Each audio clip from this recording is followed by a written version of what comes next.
कहानी की शुरुआत में हम देखते हैं कि नई नई शादी की रात एक औरत को भोजन की तरह पहाड़ की गुफा में फेंक दिया जाता है। यहाँ का राक्षस हर कुछ समय बाद अपने दांतों की भूख मिटाने के लिए एक इंसान को निगल जाता है। अपनी सत्ता और पद बचाने के लिए राजकुमार ने बेरहमी से अपनी ही दुल्हन को आग के गड्ढे में धक्का दे दिया, लेकिन गिरते समय आपस में उलझी हुई पेड़ों की शाखाओं ने झटका कम कर दिया और इसी वजह से लीसा की जान बच गई। अपने सिर से बहते खून और ऊपर हजारों मीटर ऊंचाई से दिखते आकाश को देखते हुए लीसा समझ गई कि चाहे वह गिरकर नहीं मरी हो, लेकिन यहाँ वह धीरे धीरे मौत का इंतजार जरूर करेगी। वह शाही परिवार से नफरत करने लगी। उसने अपने गले से वह हार उतार कर फेंक दिया जो रानी बनने का प्रतीक था। तभी लीसा ने देखा कि आसपास कई गहने और बिखरे हुए जूते पड़े हुए हैं। तब उसे समझ आया कि वह पहली लड़की नहीं है जिसे यहाँ बलि के रूप में फेंका गया है। अचानक पास की गुफा से रोशनी दिखाई देती है। लीसा जमीन से एक लकड़ी उठाती है और डरते डरते अंदर की तरफ बढ़ती है। यह एक प्राकृतिक रूप से बनी हुई गुफा थी और जो रोशनी दिखाई दे रही थी वह दरअसल एक छोटी चिड़िया के जलने से आ रही थी। लीसा तुरंत आगे बढ़ी और जमीन से रेत उठाकर आग बुझाने की कोशिश की, लेकिन आखिरकार वह उस चिड़िया की जान नहीं बचा सकी। जब वह उस चिड़िया की मौत पर दुखी हो रही थी तभी दूर से एक भयानक गर्जना सुनाई देती है। इसके तुरंत बाद अनगिनत पक्षी चिंगारियां लिए उसकी तरफ उड़ते हुए आने लगे। लीसा घबराकर अपना सिर ढककर झुक जाती है। वे आग के पक्षी इधर उधर टकराते हैं, अपने शरीर पर लगी आग बुझाने की कोशिश करते हैं, लेकिन अंत में या तो वे पत्थरों से टकराकर मर जाते हैं या फिर आग में जलकर राख हो जाते हैं। जमीन पर पड़े पक्षियों के ढेर को देखकर लीसा के दिल में गहरा दुख भर जाता है। वह भगवान से प्रार्थना करती है कि उसकी रक्षा करें। अचानक उसके पीछे से हवा की एक तेज आवाज आती है। पीछे मुड़कर देखने पर पता चलता है कि एक विशाल ड्रैगन पत्थर के खंभे पर लिपटा हुआ है। लीसा डर के मारे घबरा जाती है और भागकर एक पत्थर के खंभे के पीछे छिप जाती है। तभी वह ड्रैगन इंसानों की भाषा में बोलता है। लीसा को अपनी शादी का दिन याद आता है। उस दिन रानी ने उसके और राजकुमार के हाथों पर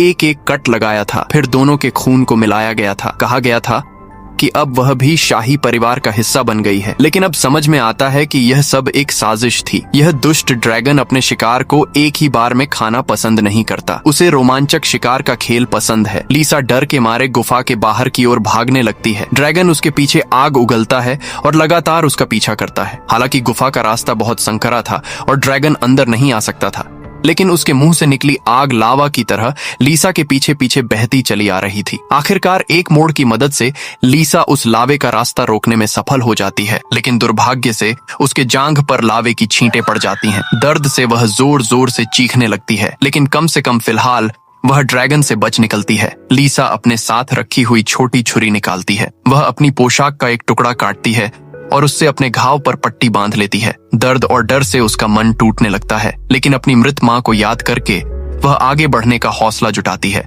लीसा अपने शरीर से एक कोयले का टुकड़ा निकालती है और लावे से उसे जलाकर रोशनी करती है। कमजोर रोशनी में उसे सामने एक और संकरा रास्ता दिखाई देता है। यह रास्ता इतना तंग था कि उसे रेंगकर आगे बढ़ना पड़ता है। अचानक उसके सामने अंधेरा छा जाता है। लीसा फिसलकर एक बेहद गहरे गड्ढे में गिर जाती है। वह चट्टानों को पकड़ने की कोशिश करती है, लेकिन अंत में नीचे गिर जाती है। जोर से जमीन पर गिरने के बाद भी सौभाग्य से उसकी हड्डियां नहीं टूटती, लेकिन उसी समय उसकी रोशनी भी बुझ जाती है। अब लीसा अंधेरे में टटोलते हुए आगे बढ़ती है। तभी उसे सामने नीली रोशनी दिखाई देती है। वह उसकी ओर बढ़ती है, लेकिन अचानक उसके पैरों के नीचे जमीन गायब हो जाती है। असल में उनके बीच एक गहरी खाई थी। अगर उसे बचना है तो उसे इस खाई को पार करना ही होगा। कुछ देर आराम करने के बाद वह राजकुमार द्वारा दिया गया अंगूठी खाई में फेंक देती है। वह मन ही मन कसम खाती है कि बाहर निकलकर वह जरूर बदला लेगी। उसी समय उसकी कमर का बेल्ट एक पत्थर में अटक जाता है। वह छुरी को पत्थर की दरार में गाड़ देती है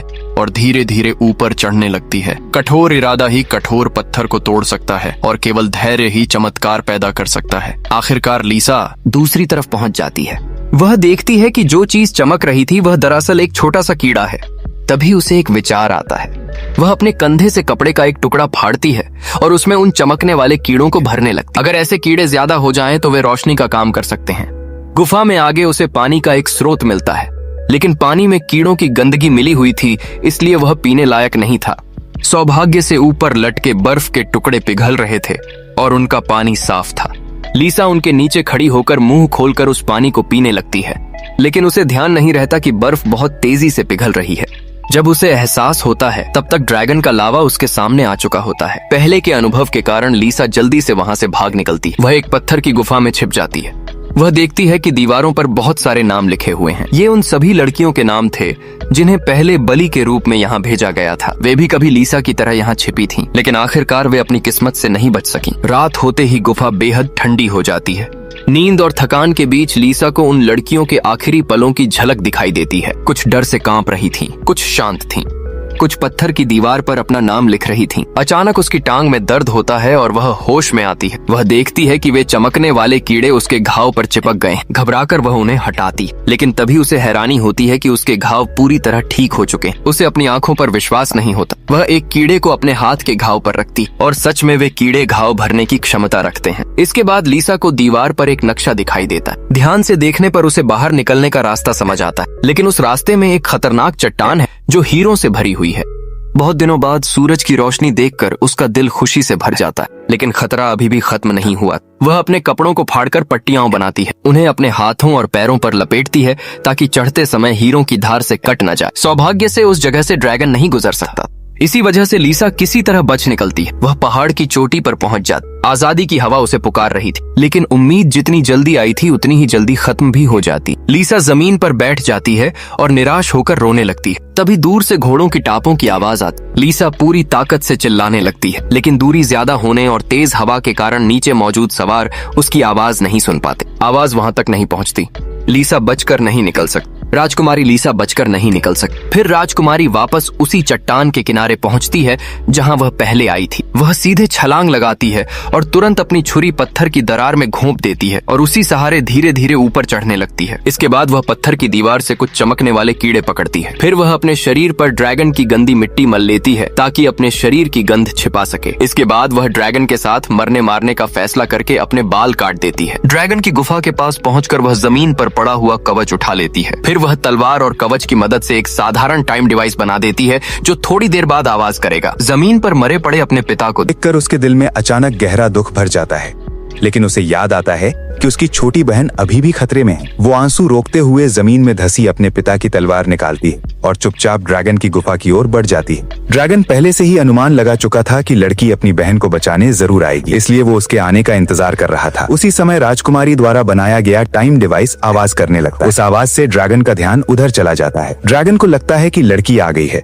वो तुरंत बाहर की ओर उड़ जाता है। ड्रैगन को जाल में फंसता देखकर राजकुमारी जल्दी से अपनी बहन को उठाती है और उसे लेकर वहां से भागने लगती है। बाहर पहुंचकर ड्रैगन को पता चलता है कि ये फिर से लड़की की चाल थी। गुस्से में वो आसमान की ओर देखकर जोर से गर्जना करता है। राजकुमारी ड्रैगन की गुस्से भरी गर्जना सुनती है और अपनी बहन की टूटी हुई टांग देखकर समझ जाती है कि इस हालत में वे बचकर नहीं निकल पाएंगी। उसे ड्रैगन को पूरी सच्चाई बतानी ही होगी। गुफा में वापस लौटा ड्रैगन दोनों बहनों को ढूंढने लगता है। तभी उसे पीछे से कोई गाली देता हुआ सुनाई देता है। ड्रैगन पीछे मुड़कर देखता है। वहाँ राजकुमारी अपने पिता की तलवार हाथ में लिए उसे घूर रही होती है। ड्रैगन घमंड से कहता है, तुम जो भी कर रही हो सब बेकार है, इससे मैं और ज्यादा गुस्से में आ जाऊंगा। राजकुमारी तुरंत मौका पाकर उसे समझाने लगती है, हम दोनों को शाही परिवार ने धोखा दिया है। उन्होंने कहा था कि तुमने गांव पर हमला किया था और राजा यहाँ अपने बच्चों की रक्षा करने आया था। मुझे पता है कि उन्होंने तुम्हारी बेटी को मार डाला और तुम्हें बहुत दर्द हुआ, लेकिन मैं उसकी बेटी नहीं हूँ। लेकिन ड्रैगन राजकुमारी की बातों पर बिल्कुल विश्वास नहीं करता। ड्रैगन आग उगलता है। राजकुमारी उस आग को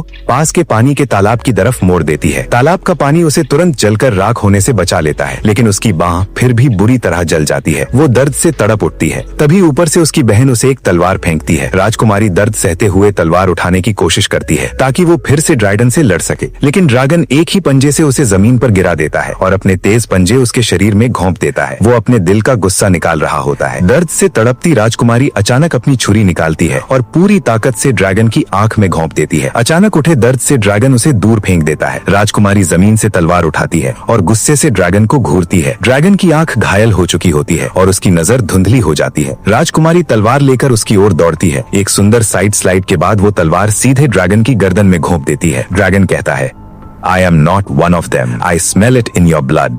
लेकिन ड्रैगन फिर भी उसकी बात मानने को तैयार नहीं होता। राजकुमारी फिर से उसके पंजे में तलवार घोंप देती है। गुस्से में ड्रैगन उसे फिर से दूर फेंक देता है। अब राजकुमारी की हर सांस भारी हो चुकी होती है। हर सांस के साथ असहनीय दर्द महसूस होता है। वो बुरी तरह घायल हो चुकी है, लेकिन उसकी आंखों में अभी भी जिद और हिम्मत की चमक बाकी है। वो खुद से कहती है, मैं ही अपनी बहन का सहारा हूँ, मुझे गिरना नहीं है। तभी उसे हवा से उड़ती धूल दिखाई देती है जो सामने की चिकनी पत्थर की दीवार से टकराकर वापस घूम जाती है। उसी पल उसे एक योजना सूझती है। वो पत्थर की दीवार के सामने खड़ी हो जाती है। ड्रैगन भी उसके पीछे पीछे वहाँ पहुँच जाता है। राजकुमारी उसे शब्दों से उकसाने लगती है। दोनों के बीच तीखी बहस होने लगती है। आखिरकार ड्रैगन गुस्से से पागल हो जाता है। वो आग उगलकर लड़की को जला देना चाहता है, लेकिन आग पत्थर की दीवार से टकरा वापस उसी पर गिर जाती है। ड्रैगन के पूरे शरीर में आग लग जाती है। दर्द से तड़पता हुआ ड्रैगन आखिरकार जमीन पर गिर पड़ता है। राजकुमारी तलवार लेकर उसके पास आती। वो अपना हाथ आगे बढ़ाकर कहती, हर उस लड़की के हाथ में ऐसा ही घाव होता जिसे यहाँ फेंका जाता। शाही परिवार इसी तरह हम लड़कियों को अपने खून से जोड़ देता, इसलिए तुम्हें हमारे शरीर से उनकी गंध आती है। तुम हमेशा अपने ही दर्द में डूबे रहे और सच्चाई पर विश्वास नहीं की। तुमने भी उन्हीं की तरह निर्दोष लड़कियों को मार डाल, जैसे शाही परिवार ने तुम्हारे ड्रैगन परिवार को खत्म की। इतना कहकर राजकुमारी तलवार ऊंची उठाती और जोर से वार करती, लेकिन हैरानी की बात यह होती कि वो ड्रैगन को नहीं मारती। इसके बजाय वो तालाब से कुछ ऐसे कीड़े उठाती है जो जलने के घाव भर सकते और उन्हें ड्रैगन के घाव पर रख देती ताकि वे उसके घाव ठीक कर सके। उधर दूसरी तरफ शाही परिवार अभी भी निर्दोष लड़कियों को धोखा देकर राजकुमार से उनकी शादी करा रहा होता। तभी अचानक ड्रैगन की तस्वीर वाला एक सिक्का लुढ़कता हुआ रानी के पैरों के पास आकर रुक जाता। रानी उसे उठाकर हैरानी से देखने लगती। अगले ही पल राजकुमारी वहाँ सामने आ जाती। वो दृढ़ कदमों से मंच की ओर बढ़ती है। रानी सफाई देते हुए कहती है, मेरे दिल में भी बहुत दर्द है, लेकिन अपने राज्य के लिए मुझे ऐसा करना पड़ा। राजकुमारी लड़कियों से कहती है, अपने परिवारों को लेकर तुरंत यहाँ से भाग जाओ।